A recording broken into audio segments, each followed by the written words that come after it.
राज्य सहकारी बँकेवरती कारवाई केली, बरखास्त झालं राज्य बँकेचं संचालक मंडळ. पण राज्य सरकार म्हणून सहकार कायद्यानुसार जी पुढची कारवाई संचालक मंडळावरती व्हायला हवी होती, जी इतर प्रकरणांमध्ये नेहमी होते, पण या संचालक मंडळामध्ये राज्याचे उपमुख्यमंत्री अजित पवार सुद्धा होते, त्यांच्यावरती तुम्ही कारवाई करायला धजावला नाही. ते एक चित्र काहीसं तुमच्या बाबतीत तिथं भूमिका तुमची कणखर दिसली नाही. मला वाटतं हा माझा स्पष्ट विश्वास आहे की हे कायद्याने चालणारं राज्य आहे आणि त्यामुळं कायदेशीर कारवाई कायद्याप्रमाणेच झाली पाहिजे, आकसानं बिलकुल होता कामा नये. जर राज्य सरकारच्या एका एजन्सीने जर कायद्याप्रमाणे कारवाई करायची असेल आणि कायद्याप्रमाणे कायदे करताना त्या संस्थेने काही कायद्याचं उल्लंघन केलं असेल तर अवश्य कारवाई झाली पाहिजे, पण ती सिद्ध झाली पाहिजे आणि त्यामुळे कायद्याप्रमाणे त्यांना जे कायद्याचं संरक्षण ते त्यांना मिळेल. जर एखाद्या गोष्टीमध्ये बेकायदेशीर राज्य सहकारी बँकेच्या संचालकांच्याकडून बेकायदेशीर कारवाई झाली असेल तरी अवश्य त्याच्यावर कारवाई व्हायला लागेल, त्यांना आपली मतं मांडण्याचा अधिकार असेल, पण ती प्रक्रिया सहकार खाते योग्य वेळी करेल जर त्यामध्ये त्यांना कायद्याचं उल्लंघन झालेलं दिसलं तर. सर, राज्यावरती आता सध्या 2,32,000 कोटी रुपयांचं कर्ज आहे आणि तुम्ही एक वक्तव्य केलं अलीकडेच नाशिकला की राज्याच्या मनगटात जोर आहे आणि राज्य सरकार अजूनही कर्ज काढू शकतं.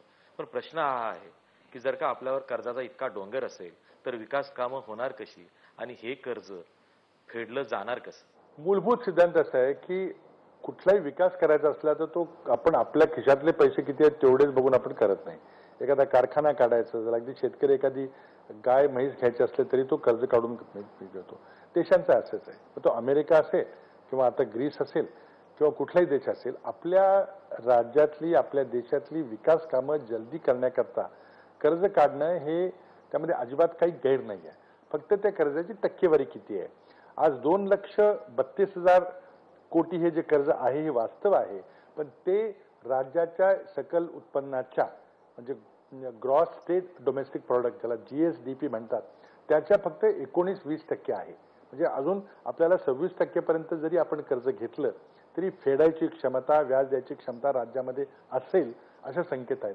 त्यामुळं हे जे कर्ज आहे ते विकास कामाकरता घेतलेले कर्ज आहे, त्यामध्ये काही गैर नाही आहे आणि कर्जाचा डोंगर वगैरे असे शब्द हे चुकीचे शब्द आहेत. ही क्षमता फेडायची आहे का तर निश्चित क्षमता आहे. मधल्या काळात राज्यातल्या अनेक उद्योगांनी राज्याबाहेर पळ काढला, विशेषतः पुणे औद्योगिक परिसरामध्ये हे प्रकार दिसलेले आहेत आणि अनेक उद्योग हे राज्याबाहेर गेलेले आहेत. नवे उद्योग येण्यासाठी तुम्ही काय केलं आणि आगामी काळात काय करणार? महाराष्ट्र हे प्रथम क्रमांकाचं औद्योगिक राज्य आहे. महाराष्ट्रात सर्वात जास्त गुंतवणूक गेल्या 10 वर्षात झालेली आहे. ती राज्यातली देशांतर्गत गुंतवणूक असेल किंवा फॉरेन डायरेक्ट इन्व्हेस्टमेंट परदेशातली झालेली गुंतवणूक, सर्वात जास्त गुंतवणूक आपल्याला झालेली आहे. सर्वात जास्त औद्योगिक कामगार आहेत, सर्वात जास्त औद्योगिक उत्पन्न आहे, सर्वात जास्त निर्यात आहे. प्रत्येक पॅरामीटरमध्ये महाराष्ट्र राज्य हे उद्योगधंद्याच्या बाबतीमध्ये अग्रणी आहे. मध्यंतरीच्या काळामध्ये 1-2 प्रकल्प गुजरातमध्ये गेले म्हणून खूप चर्चा झाली. पहिला प्रकल्प नॅनो प्रकल्प टाटांचा होता. टाटांनी एका विशिष्ट परिस्थितीमध्ये पश्चिम बंगालमधून दुसरीकडे जाण्याचा विचार केला. आमच्याकडे आले, आम्ही त्यांना प्रस्ताव दिला होता. पण गुजरात सरकारने जे काही दिलं मला असं वाटतं त्याची माहिती आम्हाला आत्ता कळली.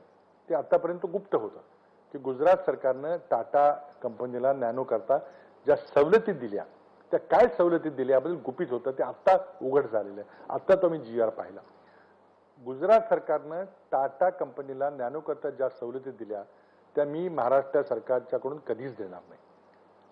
जवळजवळ 330% जवळजवळ बिनव्याजी कर्ज जेवढी गुंतवणूक टाटा कंपनीकडून अपेक्षित होती त्याच्या 330% हे बिनव्याजी जवळजवळ कर्ज द्यायचं, 0.1% व्याजदरानं कर्ज द्यायचं. हे गुजरात सरकारला कसं परवडेल काय परवडेल तर त्यांचा निर्णय आहे, पण मी अशा प्रकारच्या सवलती कधी दिल्या नसत्या. सर, आदर्श घोटाळ्याची न्यायालयीन चौकशी सुरू आहे. 6 महिन्यात हा अहवाल येणार होता, पण तुम्ही आयोगाला 2 वेळा मुदतवाढ दिली.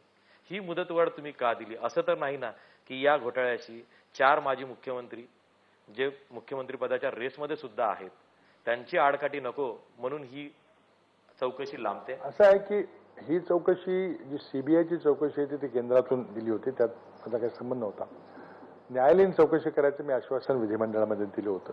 त्यामध्ये फक्त कोण दोषी आहे हा एक भाग होताच, पण यामध्ये व्यवस्था काय सुधारली पाहिजे, हे कशामुळे घडलं आणि पुढे असं घडू नये याबद्दल काही मार्गदर्शन मागवलं. तुम्ही सर्व माझ्या सहकाऱ्यांची ज्यांची तुम्ही नावं घेतली त्यांच्या सर्वांची मी चौकशी त्यांच्याशी चर्चा करून आणि विधिमंडळाच्या विरोधी पक्ष नेत्यांची चर्चा करून न्यायालयीन चौकशी करावी असा मार्ग लागला. आम्ही असा मार्ग काढला. न्यायालयीन चौकशीमध्ये वेळ लागतो, व्यवस्था करण्यामध्ये काही वेळ लागतो आणि शेवटी आपण त्यांच्यावर काही बंधन आणू शकत नाही. आतापर्यंत शेकडो कमिशन ऑफ इन्क्वायरी खाली न्यायालयीन चौकशा झाल्या, तर त्यांचा आपण कालावधी पाहिला तर त्याला वेळ लागतो. ही एक वेगळी पद्धत आहे, पण ती मी सांगून ती लवकर होईल किंवा उशिरा होईल हे मागणं अगदी तथ्याला धरून नाही आहे. माझी तर अशी विनंती असेल की बाबा अंतरिम अहवाल किमान जमिनीच्या मालकीबद्दलचा अहवाल हा यावा. उलट पक्षी सीबीआयची इन्क्वायरी जी संरक्षण खात्यानं नेमली होती त्या चौकशीमध्ये एकमेव मुद्दा होता आणि तो मुद्दा म्हणजे जमिनीची मालकी कुणाची आहे, संरक्षण खात्याची आहे किंवा महाराष्ट्र सरकारची आहे. आता मला वाटतं त्या बाबतीमध्ये तरी निर्णय यायला पाहिजे होता आणि तो निर्णय मी सीबीआय खात्याचं काम 2-3 वर्ष पाहिलेलं आहे. मला वाटतं आता जे मंत्री ते काम पाहतायत किंवा संरक्षण खात्याने ज्या संरक्षण विनंती केली होती किमान त्या पहिल्या बाबीवर तरी अहवाल यावा आणि नंतर सीबीआयला जे काही पुढे करायचं ते करतील. परंतु आमची सर्वांची इच्छा आहे की एकदा हा जो अध्याय आहे तो संपला पाहिजे. जे काही व्हायचं असेल, जे कुणाला शिक्षा व्हायची असेल त्याला शासन व्हावं, परंतु हे रेंगाळत पडू नये अशी माझी प्रामाणिक इच्छा आहे. सर, अण्णा हजारेंच्या आंदोलनाकडे वळूया. अण्णा हजारे महाराष्ट्राचे ते आता देशव्यापी झालेले आहेत. अण्णांचं जे जनलोकपाल विधेयकाचं आंदोलन आहे ते तुम्हाला कुठेतरी राजकीय महत्वाकांक्षेनं प्रेरित वाटतं किंवा अण्णाचे जे सदस्य आहेत टीम अण्णा ते अण्णाला कुठेतरी राजकीय महत्वाकांक्षीपोटी ओढतायत असं वाटतंय? मी याबद्दल काही विधानं केली होती. मला अण्णांच्या बद्दल अत्यंत आदर आहे. मी 2-3 वेळेला 4 वेळेला त्यांच्याशी आता पत्रिकेत चर्चा केलेली, एकदा त्याचं उपोषण सोडवलेलं आहे. आतापर्यंत अण्णांच्या आग्रहास्तव त्यांच्या मदतीनं सहकार्यानं